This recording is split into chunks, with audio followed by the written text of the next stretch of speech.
সুপ্রিয় শিক্ষার্থীবৃন্দ, চলো তো আজকে তোমাদের একটা কাজ আমি দিয়ে দিই। সজীবকে দিয়ে চিঠিটি লেখানো উচিত ছিল। দেখো তো তোমরা একটা ট্রান্সলেশন পারো কি পারো না। অনেকে হয়তো পারবে, আর যারা পারবে তাদেরকে অসংখ্য ধন্যবাদ। আর যারা পারবে না তাদের হতাশার কোনো কারণ নেই। আমি মোহাম্মদ আশরাফ ইসলাম আজকে তোমাদের আমি এই নিয়মটি এমনভাবে উপস্থাপন করব যাতে তোমরা নিজেরা তো শিখবে, এমনকি তোমাদের ছোট ভাই তোমাদের বন্ধুদের শিখাতে পারবে। চলো বন্ধুরা, আজকে আর কথা বাড়াবো না। আমার এই ভিডিওটি তোমরা প্রথম থেকে শুরু করে শেষ পর্যন্ত দেখবে, তাহলে এই নিয়মটি তোমাদের কাছে পানির মতো সহজ হয়ে যাবে, আশা করা যায় ইনশাআল্লাহ। তাহলে চলো মূল ভিডিওতে যাই। দেখো, মডেল ভার্বের একটা নিয়ম, should have been made two. এটা এমন একটা স্ট্রাকচার, মজার একটা স্ট্রাকচার, যেটা ফলো করে একটি নয়, দুটি নয়, হাজার হাজার বাক্য গঠন করতে পারবে এবং বন্ধুদেরকে তাক লাগিয়ে দিতে পারবে। তাহলে চলো দেখো নিয়মটি কেমন। কাউকে দিয়ে কোনো কাজ করানো উচিত ছিল। মূল নিয়ম হলো কাউকে দিয়ে কোনো কাজ করানো উচিত ছিল। এইটা যখন বোঝাবে কাউকে দিয়ে কোনো কাজ করানো উচিত ছিল, তখন এই স্ট্রাকচার অবলম্বন করে তোমাকে বাক্য গঠন করতে হবে। দেখো তো কি স্ট্রাকচার। প্রথমে নিবে সাবজেক্ট, তারপরে দেখো নিবে হলো should have been made two. এই টুটারটা নিবে should have been made two, এবং তারপরে নিবে হলো বাকি যে ভার্ব থাকবে সেটা নিবে, তারপরে নিবে অবজেক্ট অর এক্সটেনশন। এইটা নিয়ে তুমি বাক্য গঠন করবে। চলো উদাহরণগুলো দেখি।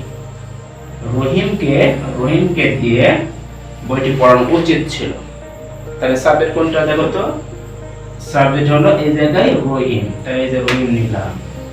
তারপরে কি নিব দেখো তো, এই অংশটুকু এখান থেকে শুরু করে should have been made two টোটালটা নিব। এই যে নিলাম should have been made two, এই যে নিলাম। তারপরে কি নিব ভার্ব কোনটা, পড়ানো।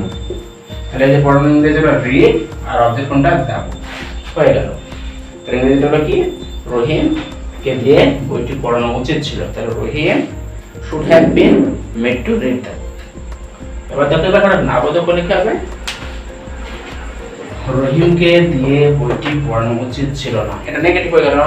ওটা আগেরটা ছিল অ্যাফার্মেটিভ, এটা কি হলো নেগেটিভ। তাহলে শুডের পরে খালি জাস্ট নট দিয়ে দিব, তাহলে হয়ে যাবে। এবার করে কি হবে দেখো, রহিম শুডের পর নট দিব, তাহলে শুড নট। তারপরে বাকি অংশগুলো লিখবো হ্যাভ বিন মেড টু লিখবো। তার ভার্ব কোনটা, আগের ভার্বটা এখানে দিয়েছি দেখো, রিড, এই যে রিড দাও। যদি প্রশ্নবোধক হয় কি করব, should have been made two প্রথম করা অংশ কোনটা দেখো তো বন্ধুরা, শুড দ্বারা প্রথম অংশ। প্রশ্নবোধক হলে সাহায্যকারী ভার্বের প্রথম করা অংশটা আগে চলে আসে। এটা তোমাদের জানার কথা, আর যারা জানো না আজকে শিখে নাও আমাদের ভিডিও থেকে। তাহলে দেখো প্রথমে নেব শুড, এই যে শুড নিলাম।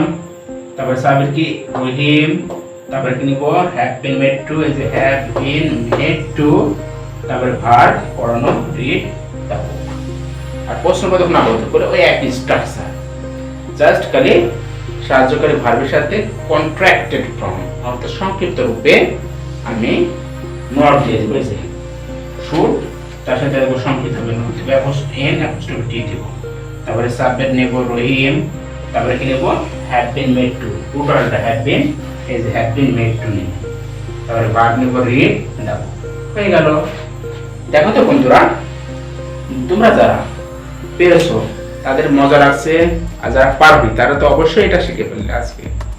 আজকে এই ভিডিওটি দেখার পর তোমাদের আর এই ধরনের নিয়ম নিয়ে কখনো হতাশ হতে হবে না। আমাদের এই চ্যানেলটি তোমাদের সহায়ক হিসেবে কাজ করবে ইনশাআল্লাহ। তোমাদের কার কি শেখার ইচ্ছা, জানার ইচ্ছা, সেটা অবশ্যই কমেন্টে জানিয়ে দিবে। আমরা সেই অনুযায়ী আমাদের পরবর্তী ভিডিওগুলো তোমাদের সামনে তুলে ধরবো এবং তোমাদেরকে আমরা অবশ্যই সাহায্য করবো ইনশাআল্লাহ। আজকে এই পর্যন্তই। আমার পরবর্তী ভিডিওর জন্য তোমরা অপেক্ষা করো, ইনশাআল্লাহ আমি হাজির হব শীঘ্রই। খোদা হাফেজ।